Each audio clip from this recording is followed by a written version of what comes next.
तो आज की क्लास में आप सबका स्वागत है। हमने हमने हमारा पृष्ठ क्षेत्रफल और आयतन वाली क्लास कंप्लीट कर ली थी और जैसा हमने कहा था अब हम थर्ड चैप्टर शुरू करेंगे। इसके बाद हमारे पास केवल एक हमारा फिफ्थ एपी और बचेगा। उसके बाद हमारा 10th के सारे चैप्टर सारे क्वेश्चंस अवेलेबल हो जाएंगे। देखिए प्लेलिस्ट में जाएं, प्लेलिस्ट में हमने चैप्टर वाइज सारे चैप्टर डाल रखे हैं, उनमें देखिए, उनमें से पढ़िए। नहीं समझ में आता है तो आप कमेंट करके बताएं कि किसी क्वेश्चन में प्रॉब्लम है या फिर अलग से कोई और क्वेश्चन है कि भाई बुक से बाहर का, तो बिल्कुल आप मुझसे पूछ सकते हैं। तो चलिए शुरू करते हैं हमारा थर्ड चैप्टर। देखिए थर्ड चैप्टर है दो चर वाले रेखिक समीकरण युग्म। समीकरण हम 8th से पढ़ते हुए आ रहे हैं। 8th में क्या था हमारे पास, एक चर वाली रेखिक समीकरण केवल इस तरह से था। अब हमारे पास केवल चर एक ही होता था और रेखिक होता था। 9th में हम गए तो चर तो हमारे पास दो हुए लेकिन समीकरण एक ही होती थी। और 10th में हमारे पास दो चर वाली समीकरण है लेकिन युग्म है, पेयर यानी जोड़ा, यानी कि कितनी समीकरण होगी अब, दो। तो धीरे धीरे स्टेप बाय स्टेप ये बढ़ी है, नाम से पढ़ते हैं और देखिए दो चर वाले रेखिक समीकरण। दो चर वाली रेखिक समीकरण क्या थी एक बार याद दिला दूं 9th का। पहली चीज, उसमें दो चर होंगे, चर राशि वेरिएबल अज्ञात जो होती है। देखो एक तो चर होता है, एक अचर होता है। अचर कांस्टेंट होता है यानी कि जिसकी वैल्यू फिक्स है। मैं कहूं मेरी जेब में 10 रुपए तो वो अचर है, कांस्टेंट है, आप बता सकते हैं कि कितने। अब ये कह दूं कि मेरी जेब में x रुपए हैं तो अब आप बता नहीं सकते। हाँ अगर मैं उसमें कोई रिलेशन दे दूं तो आप बता पाएंगे। एग्जाम्पल, मेरी जेब में x रुपए है, उसमें से मैंने 8 रुपए किसी चीज में खर्च कर दिए हैं। अब मेरे पास 2 रुपए बचे, यानी कि x रुपए में से 8 रुपए खर्च करने के बाद 2 रुपए बचे। तो बताओ मेरे पास कितने, अब आप बता दोगे कि आंसर कितना, 10 रुपए थे। तो एक समीकरण बनने के बाद हम मान निकाल सकते हैं। तो अब इसमें क्या है, दो चर होंगे हमारे यहाँ। मैक्सिमम जो दो चर लिए गए हैं वो है x एंड y। x और y ही लिए गए हमारे यहाँ, वैसे कुछ भी हो सकता है, x और y ही ले रखे। तो एक तो दो चर होंगे उसमें, पहली चीज। उसके बाद नाम पे आए तो रेखिक, रेखिक द्विघात त्रिघात ये सब हमने पढ़ा, बहुपद में भी पढ़ा है, उसी टाइप से है। यानी कि समीकरण जो होगी वो कैसी होगी, रेखिक। रेखिक किसको बोलते थे अपन, जिसमें चर राशि की अधिकतम घात एक होगी। यानी कि जो हमारे पास समीकरण आने वाली है दो चर की x और y, उनमें x और y की जो पावर है यानी घात वो एक एक ही होगी। और उसके बाद एक लास्ट चीज हमारे पास आ रहा है युग्म यानी जोड़ा। यानी अब हमारे पास दो चर वाली रेखिक समीकरण एक नहीं दो होंगी, युग्म के रूप में होंगी, पेयर के रूप में होंगी। सबसे पहले इसके मानक रूप की बात करते हैं, स्टैंडर्ड फॉर्म, कि भाई देखने में ये होता कैसे है। तो देखिए हम 9th में पढ़ के आए हैं, ax plus b y plus c equals to 0। ये कहलाती है दो चर वाली रेखिक समीकरण। चाहे तो समझ लीजिए और देख लीजिए कैसे। दो चर x और y, x और y की अधिकतम घात एक एक, रेखिक। ये समीकरण हो गई। समीकरण क्या होती है भाई, उसमें एक बराबर का निशान होता है, एक लेफ्ट हैंड साइड होती है, एक राइट हैंड साइड होती है, तो समीकरण है। और अगर बराबर नहीं हो तो हम उसको बहुपद में बोल देते हैं। तो ये समीकरण आ गया हमारे पास। अब चूंकि हमारे पास ऐसी पेयर है, दो समीकरण है, तो क्या होगा, दो समीकरण है तो भाई दूसरी भी तो ऐसी होगी, इसी फॉर्म में होगी, x plus b y plus c equals to 0। तो दोनों को अलग अलग दिखाने के लिए कैसे लिखा है, ये a1x हो जाएगा, ये b1 और ये c1, और ये वाली a2 b2 और c2। यानी कि जो x का गुणांक है जिसको हम a से दिखाते हैं और y का गुणांक b और बचा हुआ सारा c। तो पहली वाली में वो a1 b1 c1 होंगे, दूसरी में वो a2 b2 c2 होंगे। और ये जो 6 मान है a1 b1 c1 a2 b2 c2, इनसे रिलेटेड क्वेश्चन जरूर जरूर पूछा जाएगा। पहली चीज तो ये मानक रूप बिल्कुल दिमाग में बिठा लें, एबीसी देखने आने चाहिए साइन के साथ में। एबीसी हम द्विघात समीकरण में भी देख के आए, वहां उसके अकॉर्डिंग यूज में आते थे, यहाँ इसके अकॉर्डिंग आएंगे। ये हमारा मानक रूप हो गया दो चर वाली रेखिक समीकरण का। अब इसके बाद जो एग्जाम्स में जैसे क्वेश्चन कोई कहते हैं कि एक एक मार्क्स, अगर हम इस चैप्टर की बात करें तो पहले 2 साल पहले इसमें से ग्राफ का क्वेश्चन आता था, बोर्ड में फिक्स था, सेक्शन डी में 5 मार्क्स का क्वेश्चन, 6 मार्क्स का क्वेश्चन, इस तरह से। लेकिन अब 2 साल से हमारे इस चैप्टर में से वो चीज हटा दी गई, इसको क्या वेटेज थोड़ा कम कर दिया है। अब इतने मार्क्स का ये चैप्टर रहा नहीं, यानी बड़ा क्वेश्चन तो आना ही नहीं इसमें से। जो हमारे मैक्सिमम अब 4 मार्क्स का बन गया सेक्शन डी, वो तो आएगा ही नहीं इस चैप्टर में से। तो आसान आसान, यानी अब फोकस किस पे हो गया, छोटे क्वेश्चन पे। तो छोटे क्वेश्चन कैसे कैसे पूछे जाएंगे पहले उसकी बात करते हैं। सबसे पहली जो चीज पूछी जाती है अक्सर वो है ये बीज गणितीय रूप यानी एल्जेब्रिक फॉर्म में बताना अपने को, यानी वो हमें कोई रिलेशन देगा और उसको बीज गणितीय रूप में लिख के दिखाएं, इस तरह से होगा। अभी क्वेश्चन आएंगे, मैं एक एग्जांपल बता दूं जैसा पूछा भी गया है उसके हिसाब से। अगर कोई हमसे ये कह दे 7 पेन और 5 पेंसिल, उनका मूल्य टोटल मिलाकर 7 पेन और 5 पेंसिल, इनका मूल्य टोटल मिलाकर 40 रुपए है, तो इसको बीज गणितीय रूप में लिखिए। इस तरह से आ सकता है। सेब और केले का मूल्य, कीमत दे रखी होगी इतने इतने की है, तो उनका मूल्य दे रखा होगा। कुछ और भी आ सकता है इससे, इस तरह से। तो देखिए कैसे बनता है, एक बार मैं बता दूं। हमें ये दे रखा गया पेन 7 है, पेंसिल की बात करते हैं। देखिए ये जस्ट एग्जांपल है, पेंसिल अगर 5 है तो इसको बीज गणितीय रूप में लिखिए और इन दोनों का मिलाकर टोटल कितने रुपए हैं, 40 रुपए। तो बीज गणितीय रूप में लिखना है केवल, और कुछ नहीं। कैसे करते हैं वो बता दूं। अपने को मान लेना है एक पेन जो है वो हमारा कितने रुपए का है, x का, और ऐसे ही एक पेंसिल मान लो, और वो हमने कितने की मान ली, y रुपए की। अच्छा, एक पेन कितने का, x का, तो 7 पेन हम बता सकते हैं कितने के होंगे। भाई एक की वैल्यू मालूम है, ज्यादा की पूछे तो इंटू करते हैं, तो एक पेन x का, तो 7 पेन कितने के हो गए, 7x के। सेम एक पेंसिल y की, तो 5 पेंसिल 5y, दोनों मिलाकर यानी कि प्लस, और वो हमारे पास कितने रुपए हैं, 40। ये बन गई हमारी 2 चर वाली रेखिक समीकरण। हमें इसको कहते हैं बीज गणितीय रूप, यानी एल्जेब्रिक फॉर्म में लाना। बहुत ही आसान सा, 1 मार्क्स बहुत आसानी से आ जाएगा। तो एक तो ये चीज हो गई हमारे पास। अब जो स्पेशल चीज हमारे यहाँ आने वाली है एक्सरसाइज, जब हम ये स्टार्ट करेंगे, उसमें जैसे मैंने कहा था ये जो 6 मान है A1 B1 C1 A2 B2 और C2, इनसे रिलेटेड है, इनमें संबंध होता है। और इससे जो समीकरण अपन 2 समीकरण दे रखे हैं, इनको जब सॉल्व करेंगे, हल करेंगे, तो उनके जो आंसर्स आएंगे वो कैसे आएंगे। जैसे 4th चैप्टर में मूलों की प्रकृति थी, इसमें हल कैसे आएंगे, उनकी प्रकृति है। इस दो अगर रैखिक समीकरण है 2 चर वाली, तो उनके जो हल होंगे वो कैसे होंगे, वो उससे रिलेटेड भी उनमें रिलेशन है, उससे चेक करते हैं और आंसर निकालते हैं। छोटे क्वेश्चन पूछे जाते हैं एग्जाम में। अब 2 समीकरणों को हल करने की बात आई, तो 2 समीकरणों को हल करने के लिए विधियां हैं, अलग अलग मेथड हैं। पहले ज्यादा हुआ करते थे, अब हमारे यहाँ, पहले देखिए मैं मेथड बता दूं।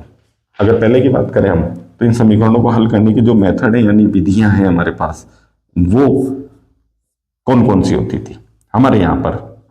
हमारे पास एक थी विलोपन विधि यानी कि एलिमिनेशन मेथड, एक थी हमारे पास प्रतिस्थापन विधि यानी कि सब्स्टिट्यूशन मेथड। उसके बाद की बात करते हैं, एक हमारे पास हिंदी में लिखें तो हमारे पास थी वज्र गुणन विधि यानी कि क्रॉस मल्टीप्लिकेशन मेथड, और एक और हमारे पास है ग्राफीय विधि यानी कि ग्राफिकल मेथड। अब बात करें ग्राफिकल मेथड यानी कि ग्राफ बनाना और उससे आंसर पता करना। बुक में अभी भी क्वेश्चन में दे रखा है कि ग्राफ बनाइए, हालांकि बोर्ड में नहीं आते, लेकिन हम जरूर क्वेश्चन जरूर करेंगे, सॉल्व करेंगे। तो वैसे करें तो ये चीज तो हमारे कोर्स में से बिल्कुल हट चुकी है। अब हमारी बुक एनसीईआरटी में वज्र गुणन विधि का कोई क्वेश्चन नहीं है और पूछा भी नहीं जाएगा। हालांकि बोर्ड में कभी वज्र गुणन विधि से पूछा भी नहीं गया है। अब छोटे क्वेश्चन आएंगे तो पक्की बात है इनमें से आएंगे। अच्छी बात एग्जाम में क्या होगी कि मेथड के नाम से बहुत कम बोला गया है कि भाई मेथड के नाम से कि इससे सॉल्व करो, क्योंकि अगर क्वेश्चन में आता है कि भाई इस मेथड से सॉल्व करो तो हमारे पास ऑप्शन नहीं है, हमें उसी से करना है। लेकिन केवल 2 समीकरण दिए और बोले इनके हल याद करो, सॉल्यूशन निकालो, तो भाई हमारी मर्जी है, जो मेथड हम लगाएंगे। ग्राफीय विधि, ग्राफ बनाना है और उससे सॉल्व करना है। हम इसके भी कुछ 1-2 क्वेश्चन जरूर ट्राई करेंगे, हालांकि ये अब हमारे बोर्ड में क्वेश्चंस नहीं आते हैं। तो मेन टारगेट हमारा ये 2 है सबसे पहले, प्रतिस्थापन और विलोपन। आसान सी विधियां हैं, इनमें भी अगर बात करें तो विलोपन सबसे आसान है। हल करने की भी थोड़ी देर बात आएगी, उससे पहले जैसा हमने कहा कि भाई 2 चर रैखिक समीकरण के जो हल आते हैं वो हल कैसे होंगे, उनके सॉल्यूशन वो कैसे पता करते हैं। तो थोड़ा ध्यान से बात को समझिएगा। क्या करना है, सबसे पहले 2 समीकरण दी हुई होगी, यह मान्य A1 B1 C1 A2 B2 C2 उस फॉर्म में, इनकी जगह तो नंबर्स होंगे, यानी x का गुणांक A1 होगा, y का गुणांक B1, बचा हुआ C1। सिमिलरली x का A2, y का B2 और बचा हुआ C2 दूसरी समीकरण से। जब ये 6 मान आ जाएंगे तो इनमें रिलेशन से हमें हल बताने की कैसे होंगे।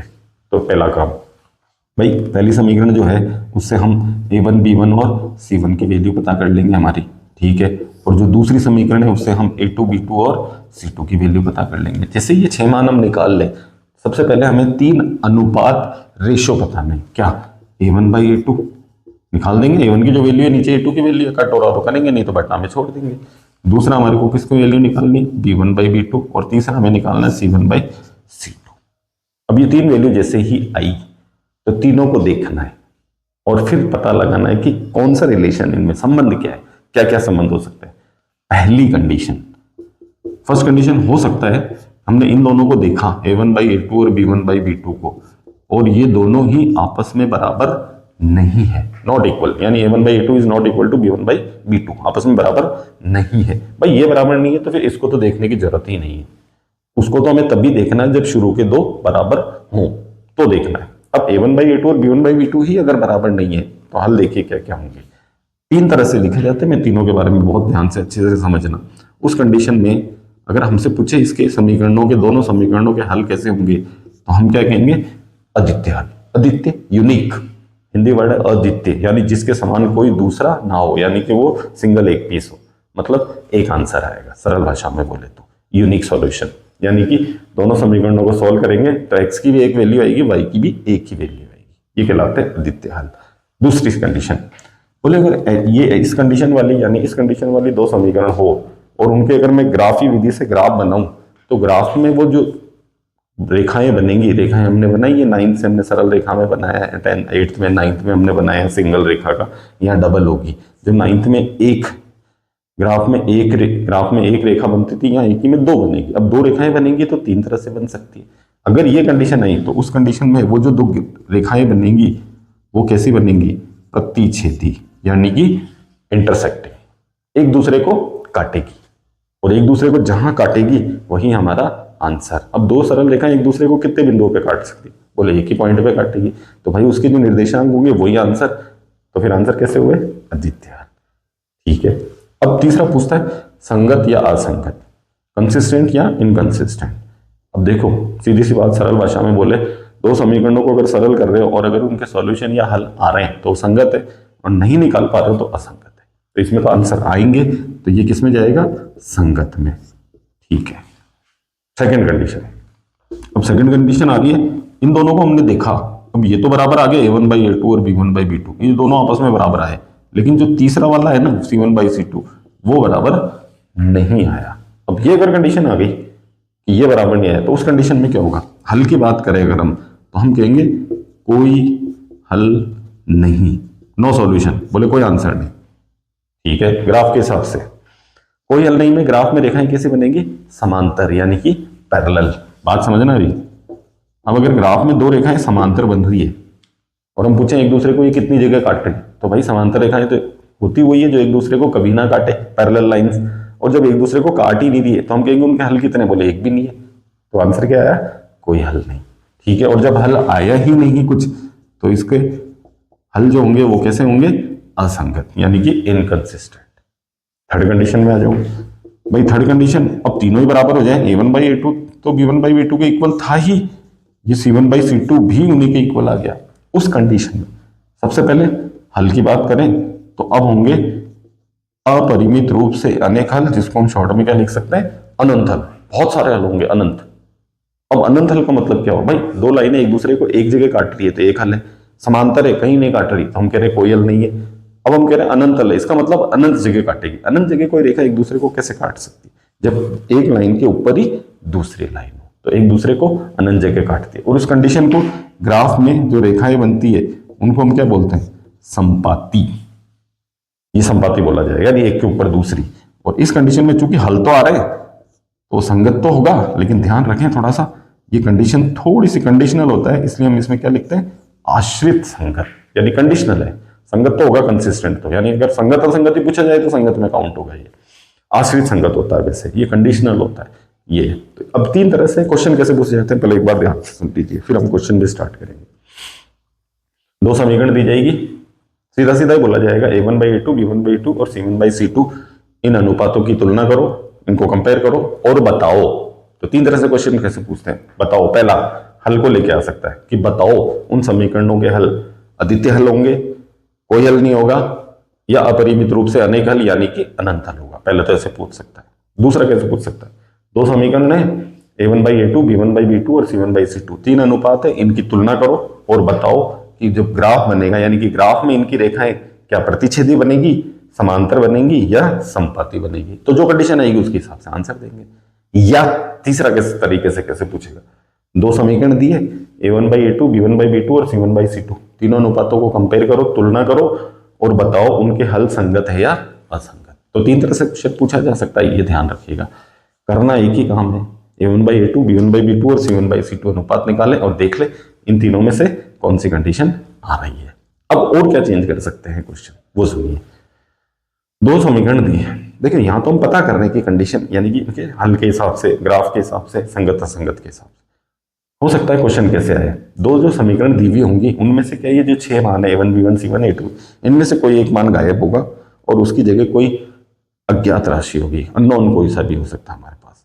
तो जैसे k दे दिया वहां पर, और फिर हमसे यह कहेगा कि इन दोनों समीकरणों के हल, हमें पहले बोल देगा कि इनके, हमें कंडीशन दे दी जैसे कि ये कह दे कि इनके कोई हल नहीं है, तो बताओ k के मान बताओ। या फिर क्वेश्चन कैसे पूछा जा सकता है, k के किस मान के लिए इन दोनों समीकरणों के कोई हल नहीं है, या k के किस मान के लिए इन दोनों समीकरणों के अद्वितीय हल है, ऐसे ही अनंत हल है। या फिर k के किस मान के लिए ये दोनों समीकरण संगत है, या फिर k के किस मान के लिए समीकरण असंगत है, ऐसे पूछा जा सकता है। तो वहां k की वैल्यू निकालनी, वहां कंडीशन पहले से मालूम है, तो जो हमें रिलेशन मालूम है कि अगर संगत है या असंगत है या समांतर है, प्रतिच्छेदी है या अद्वितीय हल है, कोई हल नहीं, तो वही वाली कंडीशन अप्लाई करनी है और k की वैल्यू निकाल देंगे। अब घुमा फिरा के ऐसे ही क्वेश्चन एक एक मार्क्स के जो पूछे जाएंगे वो ये वाली बात हुई। चलिए अब मैं थोड़ा सा स्टार्ट करते हैं क्वेश्चन को लेके। सबसे पहले थोड़ा इसमें जो प्रॉब्लम है जो थोड़ी सी किसी को लगेगी तो वो हो सकती है कि इक्वेशन हमें बनानी है, हालांकि मैं पहले भी कह चुका हूँ अब हमारे इस चैप्टर में इतनी जो कठिन चीजें हम जो मानते हैं वो अब नहीं रही है। ठीक है, चलो आ जाओ, इसको थोड़ी देर हम रहने देते हैं क्योंकि अभी आगे यूज में आएगा, तो इसको हम बाद में ही मिटाने वाले हैं। क्वेश्चन जो एक्सरसाइज है 3.1, उसमें तो बोला गया है कि दो क्वेश्चन दे रखे हैं कि इन रैखिक समीकरणों के युग्म बनाइए, यानी इक्वेशन आप लोगों को बनानी है, पेपर में ही आएगा। और इसमें तो दे रखा ग्राफिकल मेथड से सॉल्व कीजिए, हालांकि ग्राफी मेथड हमारे यहाँ है नहीं, हमने कहा एक बार हम जरूर देखना चाहेंगे इसलिए। तो ग्राफ की बात हम थोड़ी देर बात करेंगे, उससे पहले समीकरण कैसे बनती है थोड़ा सा वो देख ले। एक्सरसाइज 3.1 में आ जाओ, पहले का पहला क्वेश्चन। क्वेश्चन क्या दिया थोड़ा ध्यान से सुनिएगा। कक्षा 10th में 10 विद्यार्थी है, सुनिएगा टोटल 10 स्टूडेंट है। अब 10 स्टूडेंट में लड़के यानी बॉयज भी है और लड़कियां यानी कि गर्ल्स भी है। पहले समझ ले, बॉयज और गर्ल्स दोनों मिलाकर 10 है। अब रिलेशन ध्यान से सुनिएगा। ये कह रहा है कक्षा 10 के 10 विद्यार्थियों ने एक गणित की पहेली प्रतियोगिता में भाग लिया। यदि लड़कियों की संख्या लड़कों की संख्या से 4 अधिक है, लड़कियां ज्यादा है लड़कों से, कितनी 4, तो बताओ लड़कियां कितने और लड़कियां कितनी है। वैसे तो अभी मौखिक बता देना चाहिए, लड़कियां लड़कों से 4 ज्यादा है और दोनों मिलाकर 10 भी है, तो कितनी कितनी होंगी। हाँ अरे भाई ये 4 ज्यादा लड़कियां लड़कों से, और फिर टोटल करने पे 10 भी आना चाहिए, तो लड़के कितने हैं 3, लड़कियां कितनी है 7, 3 लड़के 7 लड़कियां जोड़ लो 10 हो रहे हैं, और लड़कियां 7 लड़कों 3 से 4 अधिक भी है। आंसर तुमने ऐसे ओरली हमने बता दिया है भाई। अगर 1 मार्क्स का क्वेश्चन आए, ऑप्शन में आए 4 में से, तो थोड़ा तो आइडिया लगाना भी आना चाहिए। ठीक है, कोई नहीं, सॉल्व करना है। अब समीकरण कैसे बनेगी, मैं समीकरण को लेकर एक चीज क्लियर कर दूं। 2 समीकरण बनने वाली है, तो पक्की बात है कि क्वेश्चन के अंदर 2 रिलेशन दिए गए होंगे, 2 संबंध दिए होंगे। पहले वाले संबंध से पहली समीकरण, दूसरे से दूसरी। सबसे पहले जो 2 चीजें अननोन है, अज्ञात है, उनमें से एक को हमें एक्स लेना और एक को वाई सपोज करना है। ठीक है, स्टार्ट करते हैं। हमें क्या बताना है, लड़के और लड़कियों की संख्या। सुन लीजिए ध्यान से। चलो मान लेते हैं लड़कियों की, पहले हमने लड़कियों की बात ही करते हैं। मान लेते हैं कि लड़कियों की जो संख्या है, देखो पूरा लिखने का तरीका बता रहा हूं, वो तो एक्स है, और जो लड़के हैं उनकी जो संख्या है, लड़कों की संख्या, वो हमने मान ली वाई। अब ध्यान से समझिएगा क्या लिखा मैंने, प्रश्नानुसार। ये लाइन तो वैसे भी बहुत स्पेशल होती है, प्रश्न अनुसार यानी कि अकॉर्डिंग टू क्वेश्चन। अपन तो पूरा प्रश्नानुसार लिखते हैं, इंग्लिश मीडियम वाले आजकल बहुत सारी चीजें सीधा ही लिख देते हैं, अकॉर्डिंग टू क्वेश्चन, ATQ सब शॉर्ट में चलता है, अकॉर्डिंग टू क्वेश्चन, प्रश्नानुसार। पहला रिलेशन क्या है भाई, पहला रिलेशन ये है कि क्लास में बच्चे कितने हैं 10, 10 में कौन कौन शामिल है, लड़के और लड़कियां, यानी कि लड़के और लड़की मिला के 10 है। तो भाई लड़कियों की संख्या और लड़कों की संख्या मिलाकर यानी क्या लगा प्लस, और बराबर कितने हैं 10। इक्वेशन नंबर 1 आ गई भाई पहली समीकरण, बहुत आसानी से। ठीक है, समझ में आई बात। दूसरा थोड़ा ध्यान से देखिएगा, वहां मैं जो चीज बताऊं वो सुनिएगा, हमेशा काम आएगी। दूसरा रिलेशन क्या था, लड़कियों की संख्या लड़कों की संख्या से 4 अधिक है। लड़कियों की संख्या, ध्यान से देखिएगा, x, लड़कों की संख्या y इससे 4 अधिक है। इससे अधिक है ना, जिससे, जिसका, जिसकी, ये बहुत ध्यान से पढ़ना है। लड़कियों की संख्या लड़कों की संख्या से, इससे 4 अधिक है। तो इससे 4 अधिक है तो क्या करोगे, अधिक है तो प्लस करना है, कम हो तो माइनस करना, और उसी में करना जिससे रिलेशन है, ये ध्यान रखिएगा। और बीच में निशान का लगाना है बराबर का।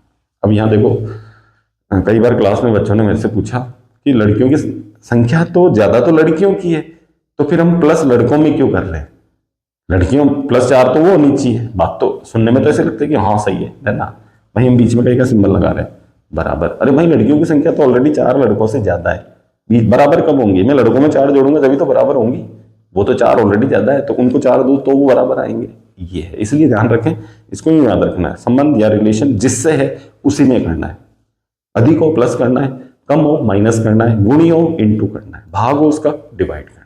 बस ये 4 चीजें याद रखें, सब आसानी से बनेगा। अब इसमें क्या हुआ भाई, y को इधर भेज दो, इधर आके किसका हो गया माइनस का, तो ये 4 और ये क्वेश्चन नंबर 2। असली टारगेट यही है, ये दोनों समीकरणों बीजगणितीय रूप में लिया हो। अब इनको सरल करना है। अब भाई मेथड जो भी है, कुछ एग्जाम में कुछ नहीं दिया तो हमारी मर्जी जो पड़े, हम इसमें विलोपन लगा सकते हैं, प्रतिस्थापन। यहाँ बोला गया ग्राफी मेथड से सॉल्व करें, हम फिर से करें, ग्राफ हम थोड़ी देर बाद करने वाले हैं। सेकंड क्वेश्चन में अभी हम सिर्फ इक्वेशन बनाने की बात कर रहे हैं, क्योंकि हमारा इक्वेशन बनाना ही क्वेश्चन आने वाला है मेन, तो ग्राफ का क्वेश्चन तो आना ही नहीं है हमारे बोर्ड में, लेकिन हम करेंगे जरूर उसको, क्योंकि हमारे यहाँ दिया है। सेकंड क्वेश्चन ये मैंने बता दिया, फिर भी सुन लीजिए। 5 पेंसिल और 7 कलम का मूल्य 50 रुपए। 5 पेंसिल और 7 कलम है तो 50 है, और 7 पेंसिल और 5 कलम उल्टा हो जाए, पेंसिल 7 हो जाए और कलम 5 हो जाए तो 46 है। तो एक पेंसिल कितने की, एक कलम कितने की, आसान सा ही है। तो एक बन गई तो 2 भी बना लेंगे। कैसे, ये मान लो जो एक पेंसिल है उसका जो मूल्य है, यानी कॉस्ट ऑफ 1 पेंसिल, वो कितने रुपए मान लिए, x रुपए, और एक कलम यानी पेन जो है उसका मूल्य यानी कॉस्ट ऑफ 1 पेन, और वो हमने मान लिया y। देखो ऐसे ऐसे वाले जब आते हैं ना, जो अभी ये क्वेश्चन आया, इसकी इक्वेशन सबसे आसानी से बनती है, कोई रिलेशन ही नहीं है। पहली बार में क्या कह रहा है, पहली बार में कह रहा है पेंसिल 5 है कलम 7 है। अब भाई एक x की है पेंसिल, तो 5 कितने की होगी, 5x की। एक कलम y का, तो 7 कलम 7 y के, और दोनों मिलाकर वो कह रहा है कितने रुपए के, 50 रुपए के। ये आ गई इक्वेशन नंबर फर्स्ट। सेकंड में क्या कह रहा है, अब पेंसिल 7 हो गई तो 7x, पेन 5 हो गए तो 5y, दोनों मिलाकर यानी प्लस कितने के, 46। इक्वेशन नंबर, दोनों को सॉल्व करना है, मेथड जो भी हमारी मर्जी है। अभी ग्राफ के लिए बोला गया है, लेकिन वैसे जो भी हमारी इच्छा, ये हुई इसमें। तो पहली चीज तो ये है। अब जो सेकंड क्वेश्चन हमारा आ रहा है, क्वेश्चन नंबर सेकंड की बात करें, थर्ड की बात करें, दोनों क्वेश्चंस इनसे रिलेटेड है, इसीलिए मैंने इसको मिटाया नहीं है। ये हम सामने रखेंगे और स्टार्ट करेंगे। तो इधर ही हम मिटाएंगे और इधर देखिए, हम एक एक 2-2 क्वेश्चन जरूर लेंगे। बात समझिएगा ध्यान से, मैं फिर से कह रहा हूं, मेन चीज क्या है वो समझ लें, और वो यही है, इक्वेशन बनानी आनी चाहिए। क्योंकि इक्वेशन बनानी आएगी तो हम सॉल्व कर पाएंगे। हालांकि हम थर्ड चैप्टर में फिर से वही कह रहा हूँ, बोर्ड के अकॉर्डिंग देखें तो ज्यादा टेंशन नहीं लेनी, क्वेश्चन आसान वाले ही आएंगे। हाँ, लेकिन जो फोर्थ चैप्टर जो हमने पढ़ लिया है भाई, वहाँ इक्वेशन 4 मार्क्स का क्वेश्चन आने वाला है, जिसमें द्विघात समीकरण हमें बनानी है। हमने किए बहुत सारे क्वेश्चन वहां पर, क्रमागत संख्या वाला, आयु वाला, स्पीड वाला, इस तरह से।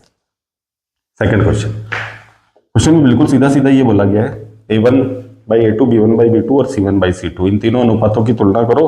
और पूछा क्वेश्चन क्या है कि इन दोनों रेखाओं से, युग्म जो रेखाओं का युग्म या जोड़ा है, उससे जो रेखाएं बनेंगी, उससे जो निरूपित रेखाएं हैं वो कैसी होंगी, क्या प्रतिच्छेदी होगी, क्या समांतर होंगी या संपाती। तो क्वेश्चन किससे पूछ रहा है, ये वाला, ये।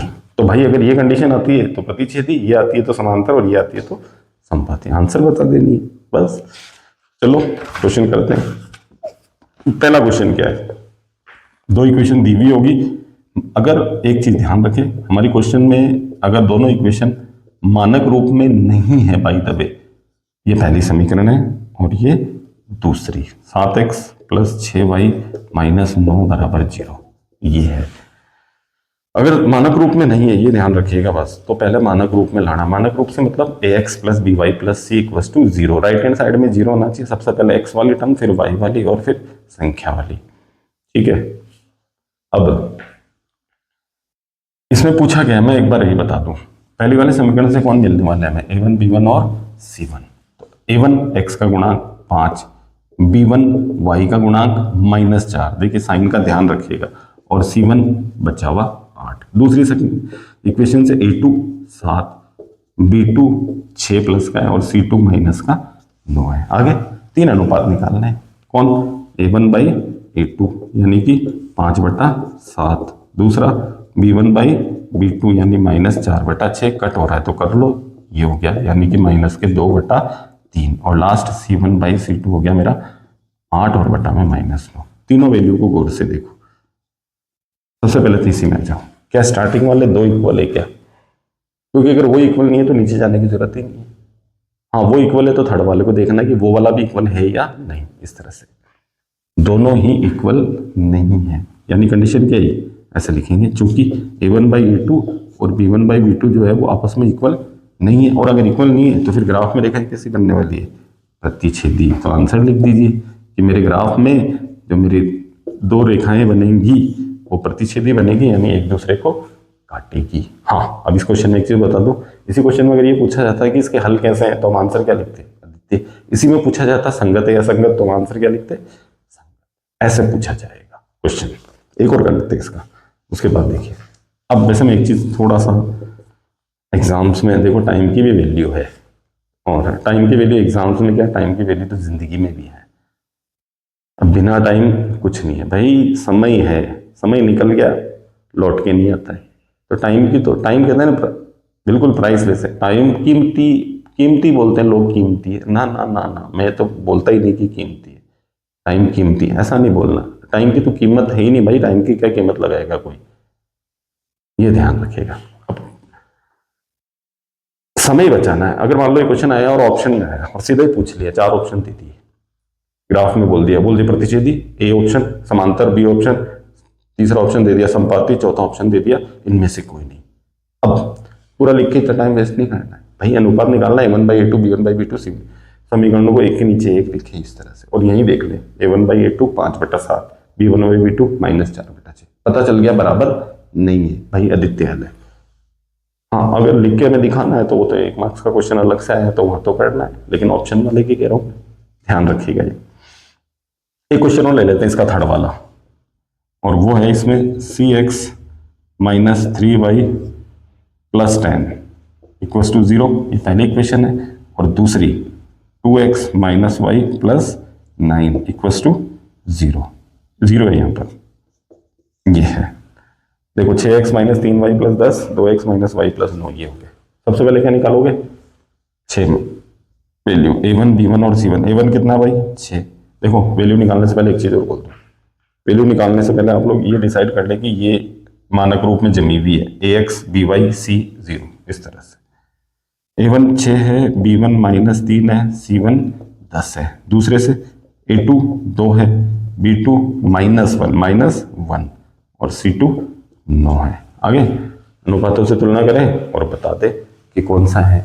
हम यहाँ ऊपर कर लेते हैं, अभी हम पूरा मिटा नहीं रहे नीचे वाला, क्योंकि अभी हम चाह रहे हैं देखना, इसलिए चलिए 3 अनुपात पता करने, करिए। a1 बाई a2 6/2, 6/2, 2 ने 6 को काट दिया, कितना आ गया 3।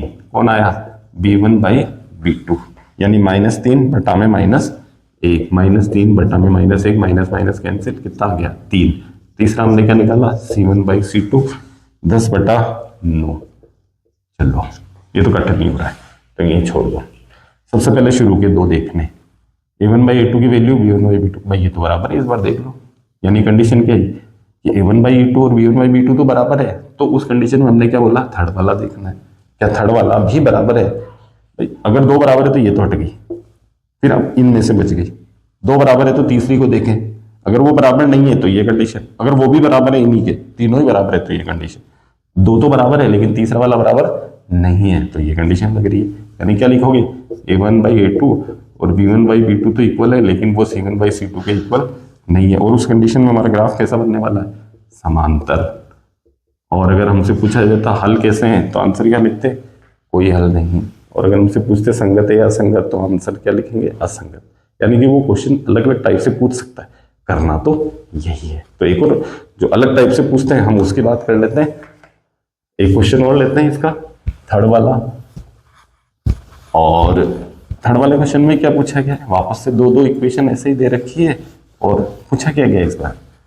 अभी पिछले क्वेश्चन में पूछा कि अगर इसका ग्राफ बनता है तो रेखाएं कैसी होंगी, और अब हमसे पूछा जा रहा है अनुपात a1/a2 b1/b2 और c1/c2 की तुलना करो और बताना है कि संगत है या असंगत। तो भाई पहली और तीसरी कंडीशन आए तो संगत लिखना है, दूसरी वाली आ जाए तो असंगत लिखना है। करना तो इतना सा है, कोई स्पेशल नहीं है ऐसा। थर्ड फर्स्ट क्वेश्चन ले लेते हैं जल्दी से। 3x + 2y = 5 और दूसरी दे रखिए 2x - 3y = 7। भाई मानक रूप में लाओ पहले, 3x + 2y, 5 इधर आके माइनस हो गया, बराबर में 0 बच गया, पहली समीकरण। दूसरी में ले आओ 2x - 3y, 7 इधर आके माइनस हो गया, दूसरी।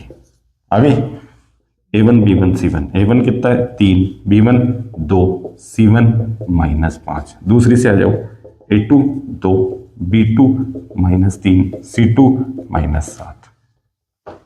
तीन अनुपात निकालो, a1/a2 3/2, 3/2, b1/b2 2/-3, c1/c2 -5/-7, minus cut गया।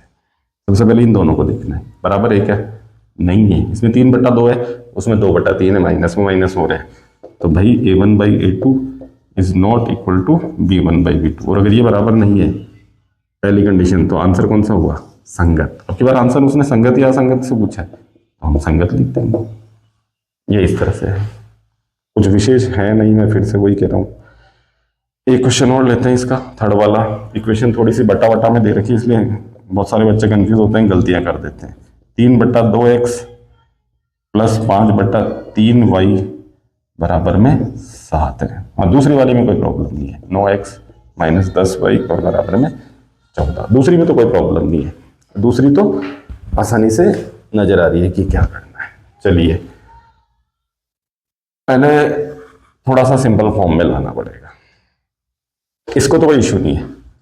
9x - 10y, 14 इधर रख के किसका हो गया भाई, माइनस का, तो बराबर में 0। मेरी इक्वेशन 2 तो आसानी से दिख रही है फर्स्ट वाली में। बटा में देखो, करने वाला तो कह रहा मैं तो बटा में दे रखा है, तब भी मैं तो वैल्यू कर लूंगा, मैं तो केवल 7 को इधर भेजूंगा, बराबर 0 है, मेरी पहली इक्वेशन आ जाएगी। उस कंडीशन में a1 3/2 होगा, b1 5/3 होगा, c1 इधर आके -7 होगा। फिर थोड़ा सा ध्यान रखना, जब वो रेशियो में वैल्यू पुट करोगे a1/a2, अब गलती कर देते हैं बच्चे, तो क्या करें, इसको सिंपल फॉर्म में ले आओ ना। बटा में तो क्या करो, अरे भाई एलसीएम ले लो, लघुत्तम ले लो, वज्र गुणा कर दो, आ जाएगी सरल रूप में, कर दो। 2 और 3 का एलसीएम कितना आ गया, 6। 2 का भाग 6 में 3 बार, 3 तिया 9x, 3 का भाग 6 में 2 बार, 2 पंजे 10y, बराबर में 7 है। लो भाई 1 लगाया, क्या किया, वज्र गुणा करें तो क्या बन रहा है, 9x + 10y, 1 से हुआ, 6 7 42, 42 को इधर भेज दें तो क्या हो गया, 9x + 10y और 42 इधर आके माइनस का, उधर 0 बच गया। ये हमारी फर्स्ट वाली इक्वेशन दोनों आ गई। a1 b1 c1 लिख सकते हो, पहली वाली से देखो, a1 है 9, b1 है 10 और c1 है -42। दूसरी वाली से a2 कितना है 9, b2 -10, c2 -14। साइन का देख लीजिएगा कहीं कोई मिस्टेक ना हो। अनुपात निकाल दो। अब बहुत सारे लोग 9/10 से कंफ्यूज मत होना। a1/a2 यानी कि 9/9, 9 से 9 कट गया, कितना आ गया 1। b1/b2 10/-10 है, 10 एक बार तो कैंसिल होगा, लेकिन माइनस है। और c1/c2 -42 -14, माइनस कैंसिल, 14 से 42 3 बार। पहले शुरू के दो देखो, क्या इक्वल है, क्या नहीं है। मान तो इक्वल है लेकिन साइन नहीं है बराबर, तो फिर से वही आ गई कि a1/a2 बराबर नहीं है b1/b2 के, और उस कंडीशन में हमारे हल कैसे होंगे, संगत। अब देखिए, अगर ये कंडीशन आती है तो इसके अकॉर्डिंग आंसर देना है, और ये आती है तो इसके अकॉर्डिंग देना है। तो एक तो ये 1-1 मार्क्स के क्वेश्चन थोड़े से इस तरह से हैं। इसके बाद में हम कुछ 1-2 क्वेश्चन ग्राफ के करेंगे, और फिर हमारा मेन टारगेट प्रतिस्थापन और विलोपन विधि, कुछ कुछ नहीं, थोड़े से ज़्यादा समस्यात्मक क्वेश्चन आने वाले हैं। इक्वेशन हमें बनानी है। देखिए करेंगे एक एक क्वेश्चन को, बोर्ड में आ रहा है नहीं आ रहा हम उसको वो नहीं कर रहे हैं, ये हमें आने चाहिए इस तरह से। 1 मार्क्स में दे दे कोई प्रॉब्लम वाला, कह दे केवल समीकरण बना के छोड़ दो, तब भी तो हमें बनानी है, इसलिए क्वेश्चन सारे सॉल्व करेंगे। ये यहाँ तक तो ये हुए। एक हम ग्राफ का जरूर देखेंगे कि भाई ग्राफ ऐसे कि होता क्या है, थोड़ा सा ग्राफ के बारे में भी पढ़ेंगे। तो ये तो हुए हमारे ये चीज़। अब हम जो हमारा नेक्स्ट वीडियो, अभी हम यहाँ तक ही हमारी क्लास है, हम हमारे नेक्स्ट वीडियो में इसके आगे सारी विधियों के लेके एक एक शुरू करेंगे। विलोपन, प्रतिस्थापन, दोनों विधियाँ।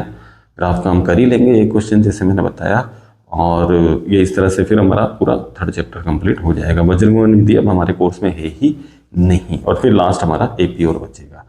बोर्ड एग्जाम 6 तारीख से हैं, हम उससे पहले पहले सारा फिनिश कर देंगे। और अगर हम सीबीएसई बोर्ड वालों की बात करें तो 10 को उनका एग्जाम है मैथ्स का लास्ट, तो उनके लिए तो अब उनके लिए 1 हफ्ता बचा है, और हमारे लिए तो अब बिल्कुल 3-4 दिन ही बचे हैं। तो भाई अब पूरी तरह से केवल और केवल पढ़ाई में ही लगे, जितना हो सके संभव उतना समय हमारी स्टडी पे दो। अच्छे मार्क्स लाने तो यही है, पूरा टाइम निकल चुका है, कुछ लास्ट का टाइम है, जोर लगा दो जितना लगा सकते हो। भाई अभी भी अगर कोई जितना पढ़ रहा है उसको अगर बढ़ा दे, इंक्रीज कर दे, तो भाई 5, 7, 10 ऐसे % तो अपनी वो इंक्रीज कर ही सकता है। तो आप लोग बिल्कुल पढ़ाई कीजिए। हम मिलते हैं हमारे नेक्स्ट क्लास में बिल्कुल बहुत जल्दी।